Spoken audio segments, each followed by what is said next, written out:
দেগঙ্গার দিকে নজর রাখবো। মদ গাঁজা বিক্রির প্রতিবাদ করায় জুটলো মার। দেগঙ্গার সুবর্ণপুরে প্রতিবাদীকে বাঁশ লাঠি দিয়ে মার। ঠিক কি হয়েছিল আমাদের সঙ্গে রয়েছেন প্রতিনিধি জিয়াউল আলম। জিয়াউল, দেখো, দেগঙ্গা সুবর্ণপুর এলাকায় সেখানে অবৈধভাবে গাঁজা মদের বিক্রি হচ্ছিল এবং তাতে এলাকার পরিবেশ নষ্ট হচ্ছিল, যুবকরা আসক্ত হয়ে পড়ছিল। তা নিয়ে এলাকার মানুষ একাধিকবার তাদেরকে বারণ করেন, কিন্তু তারা কোনো কর্ণপাত করেনি। ফলে উল্টে সেই ব্যবসা রমরমিয়ে চলছিল এবং যখনই তারা প্রতিবাদ করে তখনই বলা হয় যে পুলিশ প্রশাসন তাদের কিছু বলবে না। ফলে পুলিশের কাছে অভিযোগ করেও কোনো কাজ হয়নি। অবশেষে এলাকাবাসী তারা কিন্তু এই মদ গাঁজা বন্ধ করার প্রতিবাদ করে এবং তখনই অর্থাৎ বেশ কয়েকজন যুবককে বেধড়ক মারধর করা হয়। লাঠি, বাঁশ এবং ধারালো অস্ত্র দিয়ে হামলা করা হয় এবং এই ঘটনায় এক যুবক গুরুতর জখম হয়ে তাকে প্রথমে বিশ্বনাথপুর হাসপাতাল, পরবর্তীকালে বারাসতে ভর্তি করা হয়েছে। কিন্তু যেভাবে এই মদ জুয়া অবৈধ ব্যবসার প্রতিবাদ করায় এই একেবারে প্রতিবাদী যুবককে বেধড়ক মারধর ইতিমধ্যে দেগঙ্গা থানায় অভিযোগ দায়ের হয়েছে। কিন্তু যেভাবে এই মদ গাঁজার প্রতিবাদে আক্রান্ত হয় যুবক, ইতিমধ্যে হাসপাতালে ভর্তি। ধন্যবাদ জিয়াউল। আমরা গিয়ে বললাম, দেখ তোরা এখানে গাঁজা মদ বিক্রি করি না, আমাদের ছোট ছোট বাচ্চা কাচ্চা রয়েছে। বলার সাথে সাথেই আমাদের ওপরে চড়া হয়েছে। ওদের ওই গাঁজা কাটার চাকু, রড দিয়ে আমাদের সব মেরেছে। এই জায়গায় চাকু দিয়ে এরা ধরে টেনে মেরেছে। আর হুমকি দিচ্ছে যে তোদের দেখে নেবো, এই করবো সেই করবো, তোদের মেরে দেবো।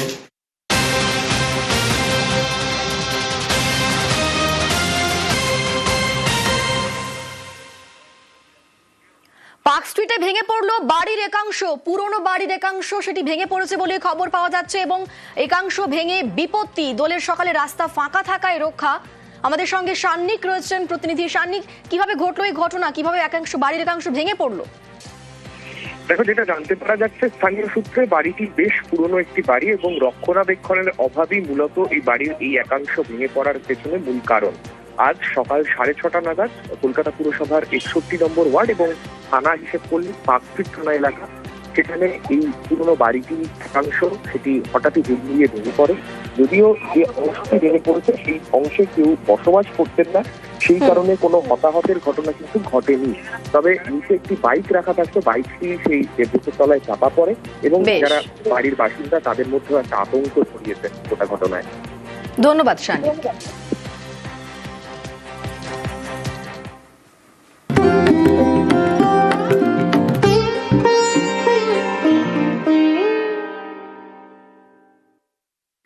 এবার বসন্ত উৎসবের ছবি দেখাবো। দোল পূর্ণিমার পুণ্যতিথি বাংলার বসন্ত উৎসবে মাতোয়ারা 8 থেকে 80 কীর্তন করতাল, নাচে গানে প্রভাত ফেরি। পাড়ায় পাড়ায় জমির রংবাজি। শুধুই রং খেলা তো নয়, আবির ফাগে আজ রঙের ছোঁয়া। বাংলা থেকে ব্রজধাম সর্বত্রই আজ ফাগুন হাওয়ায় হাওয়ায় আবির রঙে বুড়া না মানো হোলি হ্যায়। আমরা গল্ফ গ্রিনের ছবি দেখাচ্ছি। গল্ফ গ্রিনের সকাল থেকেই আবিরের ছোঁয়ায় মেতে উঠেছেন প্রত্যেকেই। গল্ফ গ্রিনের সকাল থেকে আবির খেলা হলো, জমজমাট সে আবির খেলা।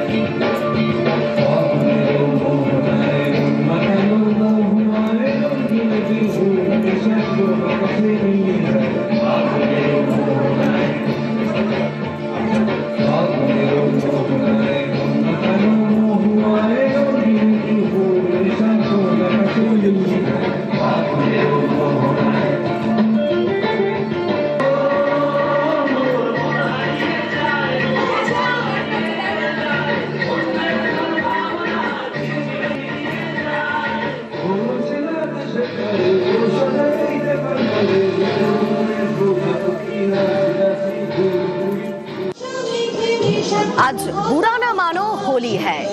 সকাল থেকেই নাচে গানে রঙে আবিরে জমজমাট বসন্ত উৎসব। বিভিন্ন জায়গাতে একই রকম ছবি। এখন দেখছেন টালা প্রত্যয়ের ছবি, আর এই মুহূর্তে সেখান থেকে আমাদের সঙ্গে সরাসরি রয়েছেন প্রতিনিধি বিশ্বজিৎ। বিশ্বজিৎ, আজ তো সকাল থেকেই বিভিন্ন জায়গায় রং আবির নাচ গান একেবারে জমজমাট বিভিন্ন জায়গা।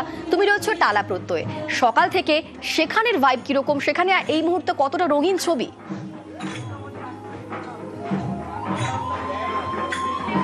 দেখো, একদম রঙের আবিরে শান্তিনিকেতনী স্টাইলে টালা প্রত্যয়ে আজ রঙের উৎসব যেমন, ঠিক তেমনি টালা প্রত্যয়ে আজ রঙের উৎসবের সঙ্গে সঙ্গে টালা প্রত্যয়ের যে দুর্গাপুজোর উৎসব অর্থাৎ শুভ সূচনা হয়ে যাচ্ছে। টালা প্রত্যয় এই মুহূর্তে তাদের টিজার ওপেন হয়ে গেল। এবার টালা প্রত্যয়ের যে থিম ভাবনা তাতে রয়েছে বাতাস।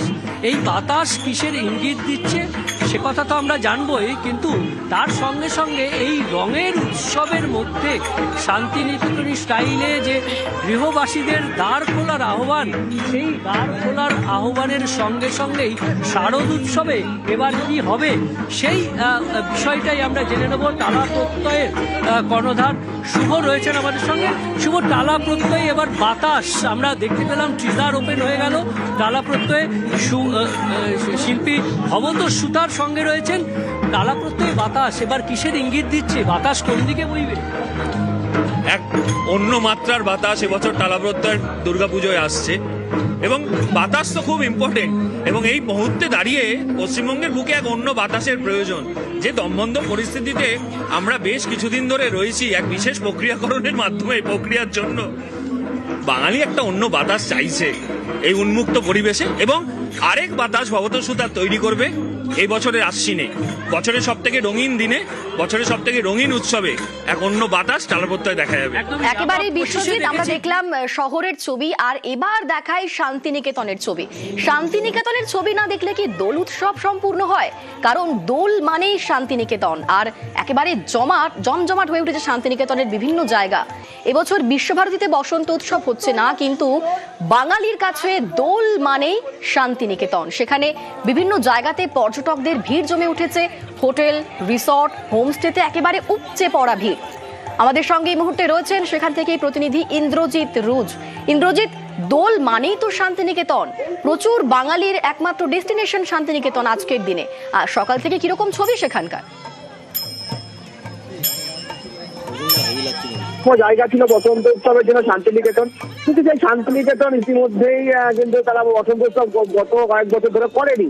এবছর তার উন্নতা হয়নি, বিশ্বভারতী করেনি, কিন্তু তা সত্ত্বেও বোলপুরের বিভিন্ন জায়গায় কিন্তু ছোট ছোট করে বসন্ত উৎসব হচ্ছে। একদম শান্তিনিকেতনের আদলে যে বসন্ত উৎসব হয়ে আসছে দেখা যাচ্ছে, এবং সেখানেও কিন্তু পর্যটকেরা আসছে। পাশাপাশি বেশ কিছু রিসর্ট, সেই রিসর্ট গুলোতেও তারা করছে এবং সেই রিসর্ট গুলোতেও কিন্তু পর্যটকরা যাচ্ছে। পাশাপাশি বোলপুরে যে সমস্ত সাধারণ বাসিন্দা তারাও কিন্তু আসছে, এমনটাই দেখা যাচ্ছে, এবং সেখানে যারা পর্যটকেরা কিন্তু আনন্দের মাধ্যমে মেতে উঠছে বসন্ত উৎসবের দিন।